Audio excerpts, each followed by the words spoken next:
Sometimes there are moments so good, I wish I could pause everything and stay there forever. But life doesn't wait. It keeps moving. I think that's why I like to document my trips. Not just to remember the places I've been, but to remind myself of how it felt to be there. Recently, I was in Japan for 2 weeks, and for this trip, I decided to try something I've never done before. I documented it in a sketchbook. Although I'm an illustrator, the idea of traveling with a sketchbook felt awkward to me. Back in art school, I hated sketching. It felt incomplete. I had this constant pressure on myself to create something perfect, something that mattered. The fear of making mistakes took over me, so I didn't allow myself to experiment and try new things. I told myself, if I'm going to spend time on something, it has to be worth it. But now I wonder, how much did I miss because I was so focused on what I thought I should be doing instead of just doing? But it's different this time. It wasn't about creating something perfect. It was about being present, using the tools I have to capture what otherwise would have only lived in my head. And so for the first time, I let myself appreciate the process without worrying about the result. This is how it went.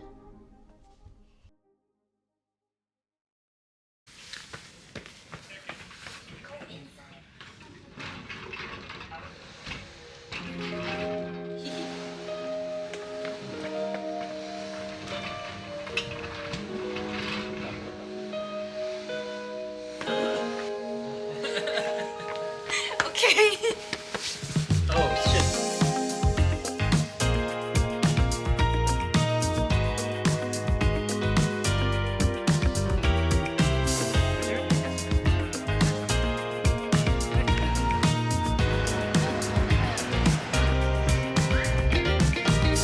This trip actually started when my husband and I got married in Korea a few days ago. Unfortunately, there was a lot going on traveling with a big group, so I didn't get to vlog or draw at all. But it's been a few days since we got to Tokyo, and I'm finally starting to feel better physically and mentally. We went to Ikebukuro to celebrate our last night spending together as a group. After shopping for a while, we tried to find a place to eat, but almost every place we saw was either full or didn't have enough space, so we decided to try Moss Burger. This is a burger chain restaurant in Japan.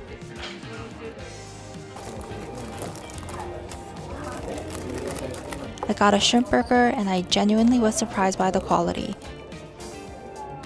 There were whole shrimps in the patty and everything was made super fresh.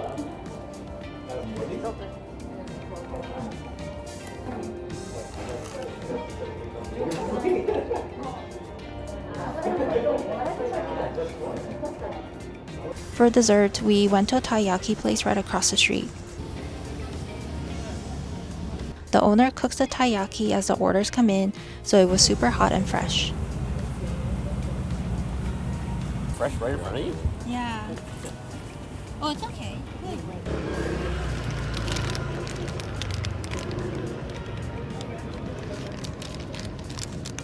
I got a sweet potato filling. To be honest, the filling was a bit too sweet for me, but it was still good. Oh, it's a little hot.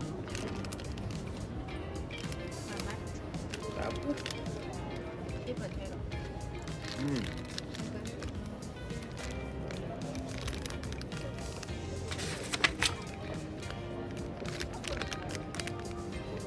We decided to check out Shibuya after, but since it was Halloween, it was way too busy, so we left shortly to go back to our Airbnb.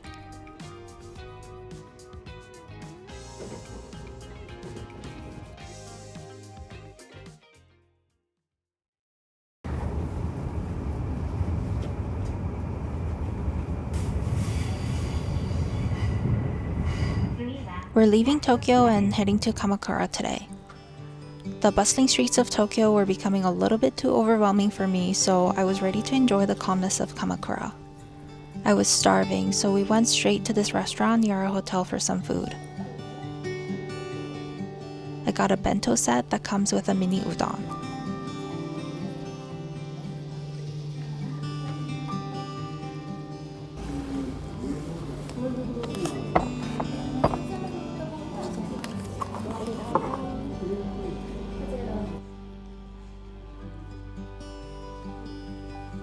Everything in this bento was beautifully designed. I didn't want to ruin any of them.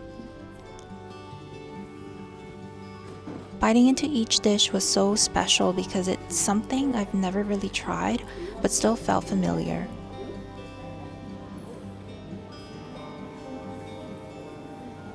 For dessert, I got this matcha latte with brown sugar syrup. I won't say much about if I liked it or not, you can just watch my reaction.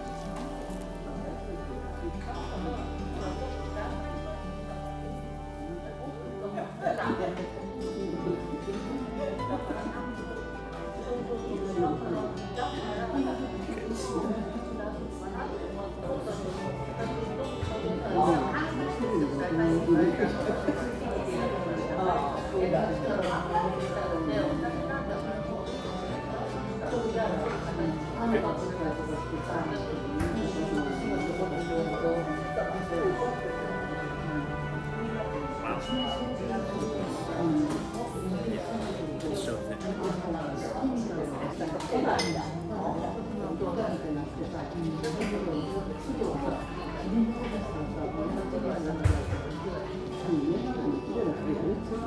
The sun had already set, but we really wanted to go check out the Inoshima Railway along the coast.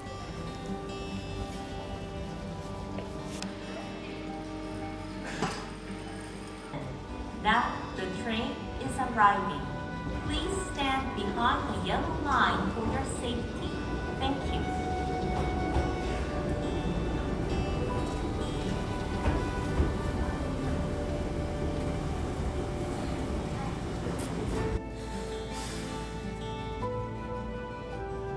This one spot went viral on social media and has become a must-visit photo spot in Kamakura.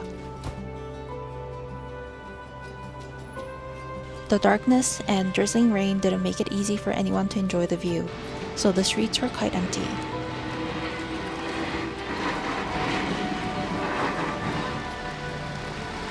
We just enjoyed the sound of the waves for a bit and came back to the hotel with some food from Family Mart.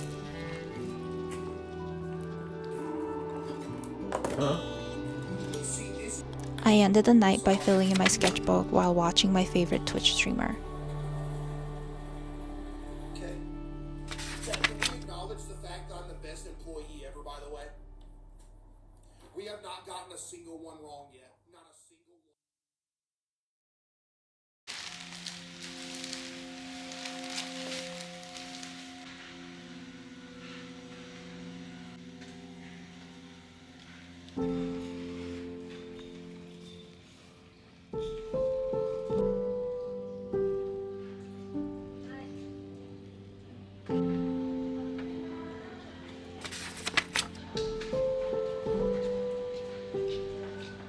After checking out of the hotel, we had some free time before taking the Shinkansen down to Osaka.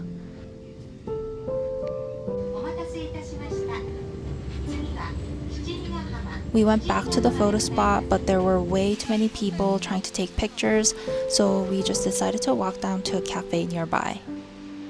Fortunately, we found another cool spot to take some pictures of the train along the ocean. This is a residential area, so we basically did not talk and just enjoyed the view silently.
seasoned very well.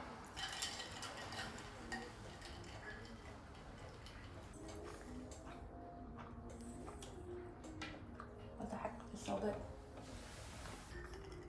What was it? Something cola? It's the cafe cold.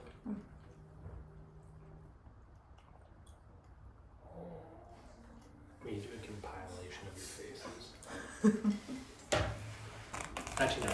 Probably 40 minutes from here to the hotel.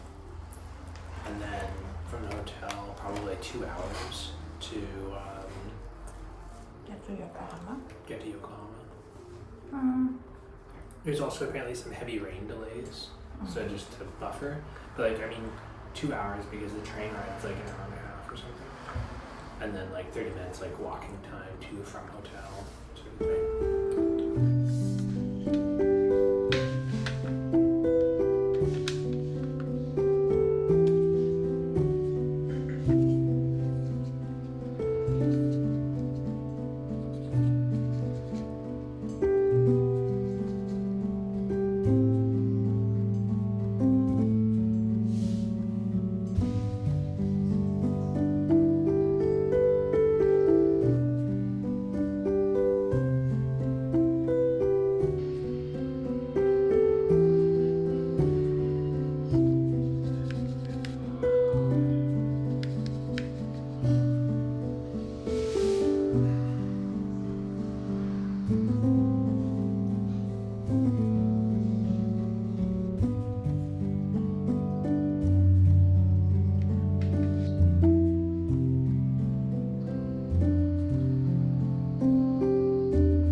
The owners of the cafe really liked my painting.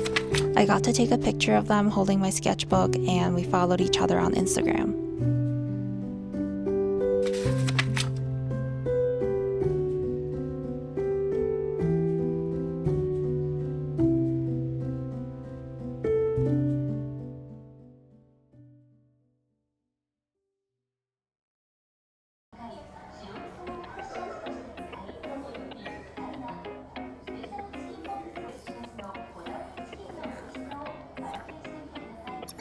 So I'm a little grumpy here because there was a bit of confusion with our Shinkansen tickets, so we had about 4 hours to kill.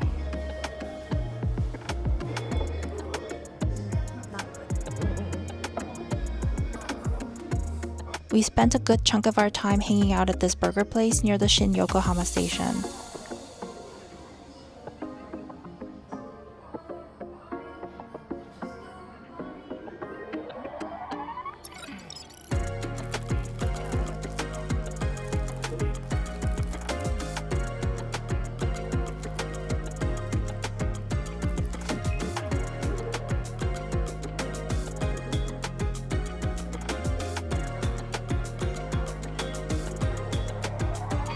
Once we got back to the station, all of the trains were delayed indefinitely due to a typhoon. We already knew that there's a typhoon in the forecast, and looking back, I should have realized how bad weather can affect our train, but I didn't even think of it at that moment. So we were worried that we'd end up going to Osaka the next day, but luckily the train started running again after a couple of hours.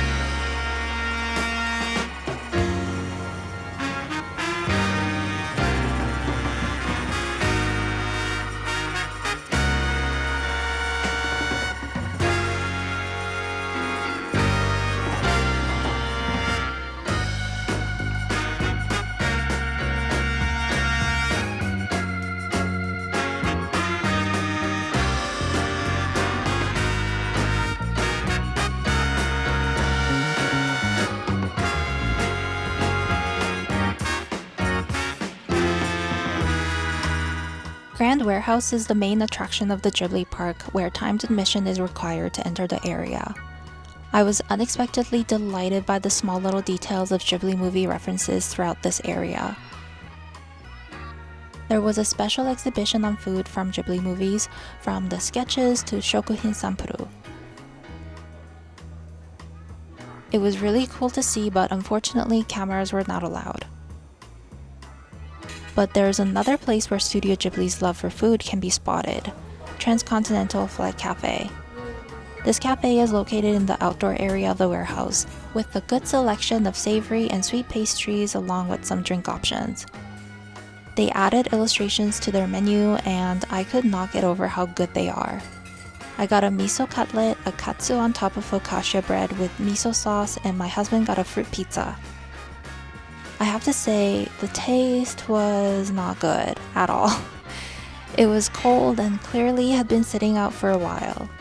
The seasoning wasn't balanced between the katsu and the bread.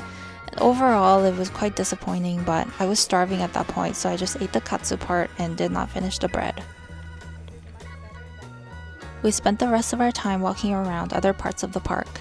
I have to say it's really beautiful here and there are so many spots I wanted to stop and paint, but unfortunately we didn't have much time left, so I had to keep going.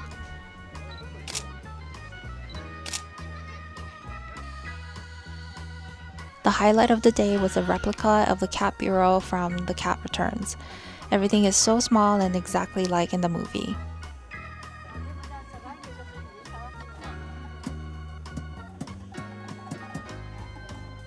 We got back to Osaka just in time for dinner, so we headed to an izakaya near our hotel.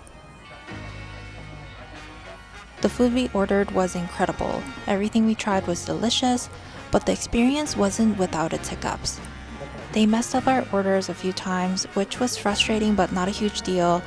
What caught us off guard though was when we noticed a foreigner fee on the bill.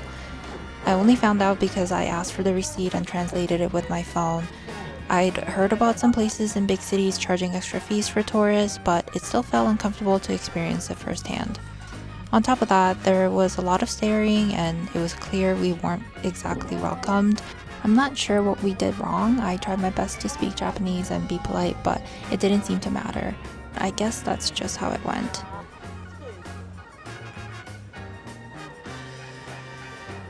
To cheer ourselves up, we got strawberry ice cream as a treat.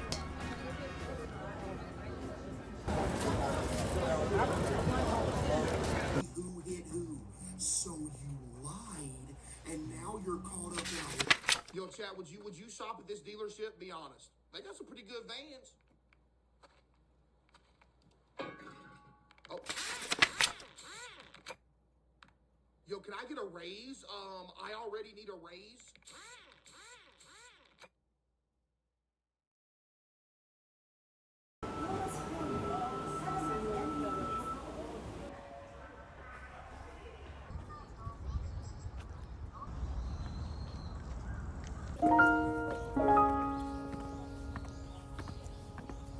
Today we're visiting Osaka Castle.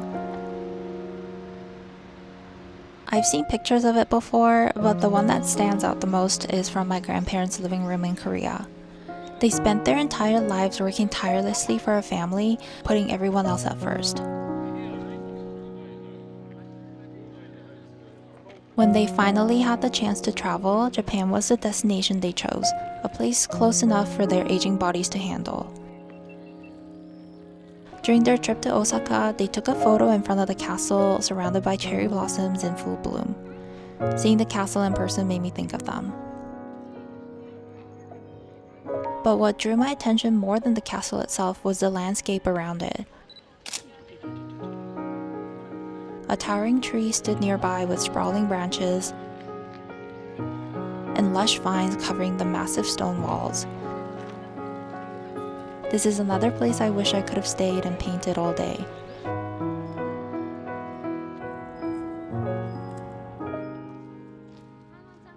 The inside of the main castle was completely renovated and each floor offers a different exhibition.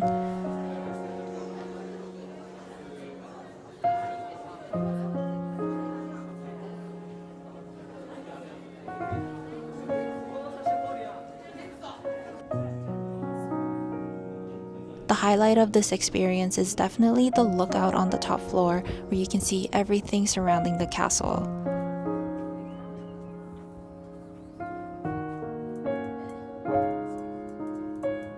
We went out just in time for the sunset, and it was so peaceful to watch all the vibrant colors in the sky.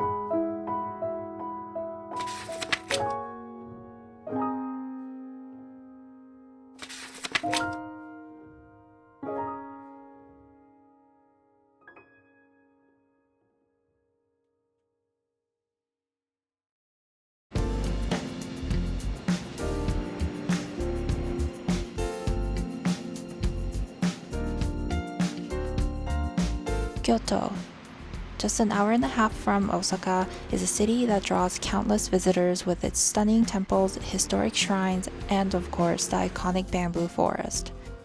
For this trip, I decided to skip the detailed itinerary and let myself explore the city freely without expectations.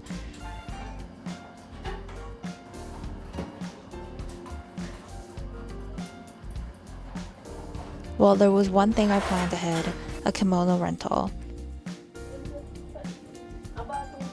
It's something I've always wanted to try, so I booked a spot the night before to make sure I wouldn't miss out. The whole experience was very organized and pretty quick. I got to choose a kimono I loved, and they styled my hair to complete the look.